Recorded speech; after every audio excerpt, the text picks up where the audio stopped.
Dinosaur के अंत के बाद धरती की ज्योग्राफी और क्लाइमेट में क्या बदलाव हुए थे? कैसे नई बायोडायवर्सिटी इवॉल्व हुई?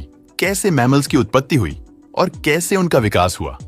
वीडियो बड़ा इंटरेस्टिंग होने वाला है, तो प्लीज कहीं जाएगा नहीं। आज से करीब 6 करोड़ साल पहले एस्टेरॉयड इस धरती से टकरा गया। यह टक्कर इतनी भयानक थी कि सब कुछ खत्म कर दिया था। आप समझ सकते हैं इस टक्कर ने धरती का क्या हाल किया होगा। 25 किलो से ज्यादा वजन का कोई जानवर इस प्रलय में जिंदा नहीं बच सका था।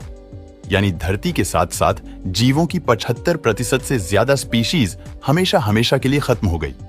धरती से पौधों और जीव जंतुओं के विलुप्त होने की इस घटना को क्रिटेशियस एक्सटेंशन कहा जाता है। हर अंत एक नई शुरुआत का सिंबल होता है। यहीं से सेनोजॉइक युग की शुरुआत हुई। धरती की जियोग्राफी, क्लाइमेट और बायोडायवर्सिटी इस दौरान लगातार बदल रही थी। सेनोजॉइक युग 3 पीरियड्स में डिवाइड किया जाता है, पैलियोजीन, नियोजीन और एंथ्रोपोजीन। इन सब में सबसे बड़ा पीरियड पैलियोजीन ही है। ये पीरियड महाप्रलय के बाद से करीब 4 करोड़ सालों तक चला। इस दौरान इस महाप्रलय से मची तबाही और सामूहिक विनाश से धरती खुद को रिकवर करती रही। उस समय की ज्योग्राफी आज के हिसाब से बिल्कुल अलग थी। उस समय के धरती के मैप को हम देखें तो आज के समय के कॉन्टिनेंट्स को तो आसानी से पहले पहचान जाएंगे, मगर उनकी पोजीशन आज से बिल्कुल अलग थी। उस समय 2 सुपर कॉन्टिनेंट्स हुआ करते थे, गोंडवाना और लॉरेशिया। उस समय गोंडवाना में south America, Africa, Antarctica, Australia और इंडियन सब कॉन्टिनेंट्स के हिस्से आते थे, और लोरेशिया में नॉर्थ अमेरिका, यूरोप और एशिया के हिस्से आते थे। ट्रॉपिकल महासागर की वजह से नॉर्थ अमेरिका और साउथ अमेरिका धीरे धीरे अलग होने लगे। इंडियन सब कॉन्टिनेंट भी गोंडवाना से अलग होकर एशिया के नीचे पहुंचने लगा था। अफ्रीका और यूरोप एशिया के बीच में उस समय एक सागर था जिसका नाम टेथीज सागर था। मगर धरती के नीचे टेक्टोनिक प्लेट के मूवमेंट्स की वजह से जिस तरह दोनों सुपर कॉन्टिनेंट्स अपनी जगह बदल रहे थे और एक दूसरे के करीब आ रहे थे, उनके बीच टकराव की संभावना बढ़ती जा रही थी और टेथीज ओशन धीरे धीरे खत्म हो रहा था और छोटे मैमल्स ने इस समय अपने अस्तित्व को मजबूती दे रहे थे। उस समय दुनिया के ज्यादातर हिस्सों में घने जंगल हुआ करते थे, जो मैमल्स के लिए भरपूर मात्रा में खाने के लिए फल और सब्जियां थी। भरपूर खाना, ढेर सारी जगह और शिकारियों का कोई डर नहीं था। इस वजह से मैमल्स की संख्या में लगातार बढ़ोतरी होने लगी और इनकी साइज भी बढ़ने लगी। वो धीरे धीरे ज्यादा विशाल और ताकतवर बनने लगे। इन मैमल्स में एक नाम आता है मियासीडस का। मियासीडस को आज के वेल डेवलप्ड एपेक्स प्रेडेटर का पूर्वज माना जाता है। ऐसे समय आर्कियोसाइट्स नाम के एक और मैमल्स का विकास हो रहा था। ये आज के समय के व्हेल के पूर्वज माने जाते हैं। उस समय ये पानी में नहीं बल्कि धरती पर रहते थे और 4 पैरों पर चलते थे। ये थोड़े थोड़े आज के समय के हिप्पो की तरह है, मगर धीरे धीरे इन्होंने पानी की ओर रुख किया और इनकी बॉडी पानी में रहने से बदलाव भी शुरू हो गए। इसके बाद शुरू हुआ इयोसीन युग, जो 5 करोड़ 60 लाख साल पहले से शुरू होकर करीब 3 करोड़ 40 लाख साल पहले तक चला।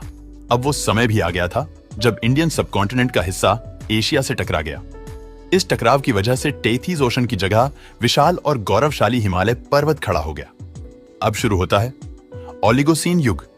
इस युग की शुरुआत 3 करोड़ 39 लाख साल पहले से शुरू होकर करीब 2 करोड़ 30 लाख साल पहले तक रही। इस समय में धरती धीरे धीरे ठंडी होने लगी।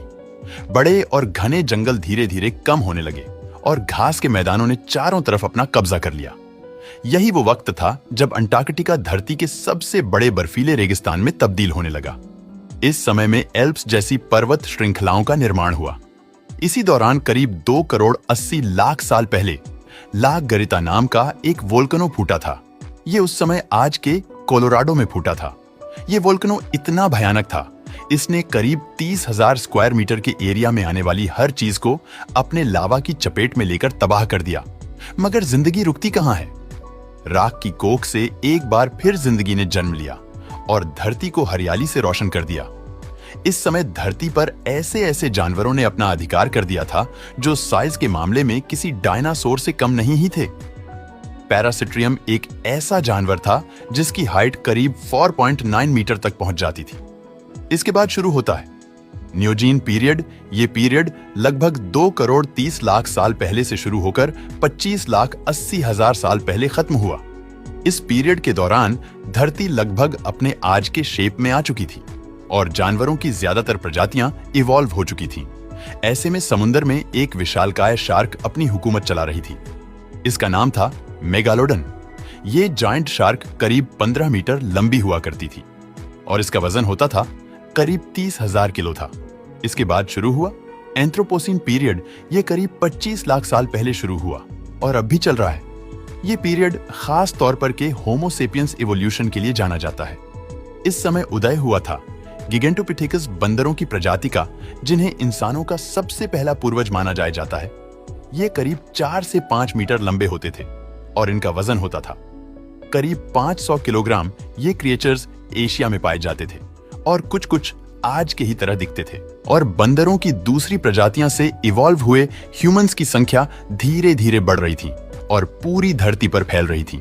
धीरे धीरे इंसानों का इवोल्यूशन होता रहा और फिर शुरू हुआ सिविलाइजेशन का दौर। इंसान धरती के लगभग सारे हिस्सों पर फैल गए और पूरी तरह से धरती के टॉप डोमिनेटिंग क्रिएचर बन गए। सिविलाइजेशन ने जहां इंसानों को एक कंफर्टेबल लाइफ दी है, वहीं धरती के प्राकृतिक संसाधनों का इस्तेमाल ऐसे अंधाधुंध तरीके से किया कि आज क्लाइमेट की वजह से दूसरी स्पीशीज के साथ साथ इंसान का अपना अस्तित्व घोर संकट में फंस गया है।